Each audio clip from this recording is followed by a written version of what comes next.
कोई भी विचार इतना शक्तिशाली कैसे बन सकता है कि वो 2000 साल से भी ज्यादा टिक जाए? आखिर उसे किस तरह डिजाइन किया जाए? ये सवाल हमें एक दार्शनिक के पास नहीं, बल्कि एक आर्किटेक्ट, एक वास्तुकार के पास ले जाते हैं, और उनका नाम है प्लेटो।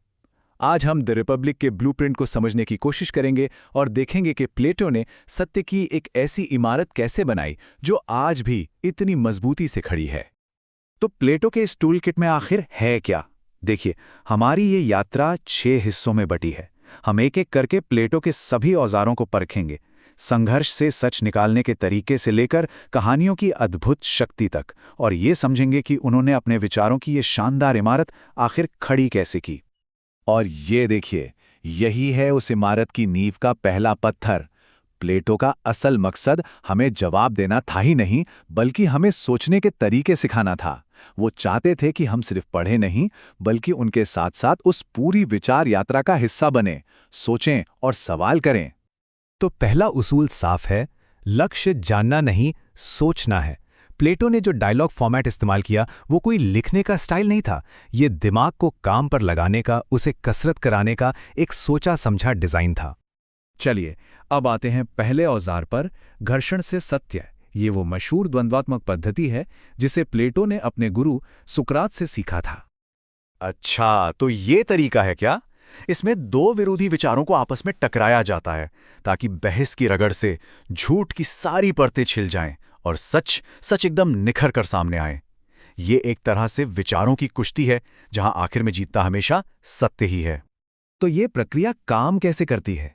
देखिए, पहला कदम है संघर्ष, जहां 2 अलग अलग विचार आमने सामने आते हैं। दूसरा है विरोध, जहां हर विचार को परखा जाता है, तोड़ा जाता है और फिर से तराशा जाता है।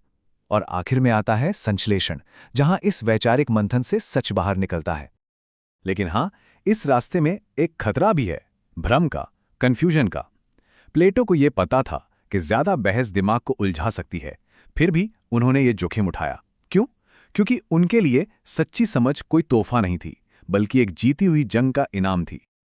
पर तब क्या हो जब सिर्फ बहस काफी ना पड़े, जब कोई विचार इतना बड़ा और जटिल हो कि उसे तोड़े बिना समझा ही ना जा सके।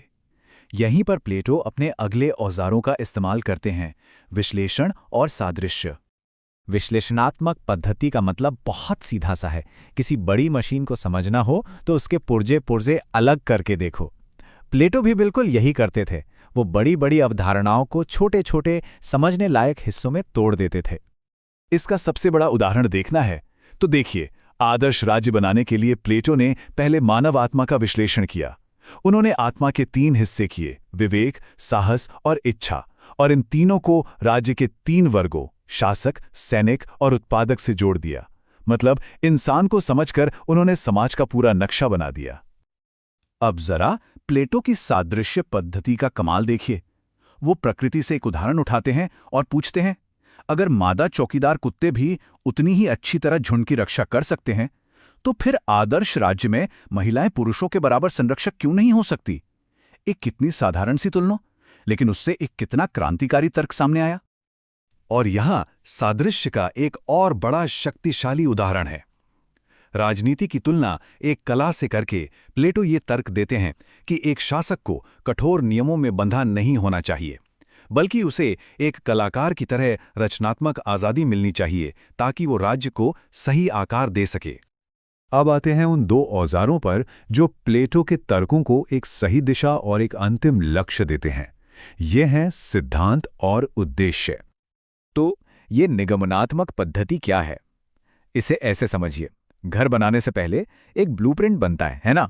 प्लेटो भी ठीक यही करते हैं। वो पहले एक आदर्श शासन का ब्लूप्रिंट तैयार करते हैं और फिर उसी के आधार पर अपने राज्य की पूरी संरचना बनाते हैं। वो ये नहीं पूछते कि राज्य कैसा है, वो पूछते हैं कि राज्य कैसा होना चाहिए। और इस ब्लूप्रिंट को सही दिशा देती है सोद्देश्यात्मक पद्धति, यानी टेलोस। प्लेटो का मानना था कि हर चीज का एक अंतिम उद्देश्य होता है, जैसे एक बीज का पेड़ बनना। ठीक उसी तरह किसी भी असल राज्य का अंतिम उद्देश्य हमेशा उस आदर्श राज्य के ब्लूप्रिंट की तरफ लगातार बढ़ते रहना है। तो अब हम इस टूलकिट के आखिरी और शायद सबसे हैरान करने वाले औजार पर आते हैं। इसका इस्तेमाल तब होता है जब बड़े और गहरे विचार सिर्फ तर्क के जरिए समझ में नहीं आते। बिल्कुल सही। जब तर्क की सीमा खत्म होती है तो कल्पना का दौर शुरू होता है। प्लेटो ऐसी कहानियां, ऐसे मिथक गढ़ते हैं जो भले ही इतिहास के नजरिए से सच ना हो, लेकिन नैतिक रूप से सच्ची होती हैं। ये वो कहानियां हैं जो उन गहरे सत्यों को छूती हैं जहां तक तर्क की पहुंच ही नहीं है।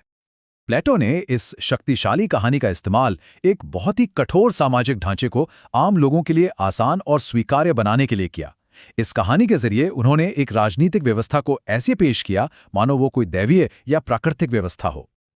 और अब इन सब औजारों को मिलाकर देखते हैं उस वास्तुकार का अंतिम खाका, क्योंकि प्लेटो की असली प्रतिभा किसी एक औजार में नहीं, बल्कि इन सब को एक साथ इस्तेमाल करने की कला में थी। और यही है उनकी रचनात्मक पद्धति का सार। वो सचमुच एक वास्तुकार की तरह थे, जो बहस, विश्लेषण, सादृश्य और कहानी, इन सभी औजारों को मिलाकर अपने रिपब्लिक की इमारत बना रहे थे। यहां पर सिद्धांत और व्यवहार, यानी नक्शा और इमारत, दोनों एक साथ चलते हैं। तो सवाल ये उठता है कि प्लेटो के इन औजारों ने एक आदर्श गणराज्य का विचार तो बना दिया, लेकिन आज की दुनिया में सोचने के इन्हीं औजारों से और क्या बनाया जा सकता है? ये एक ऐसा सवाल है जो प्लेटो हम सब के लिए छोड़ गए हैं।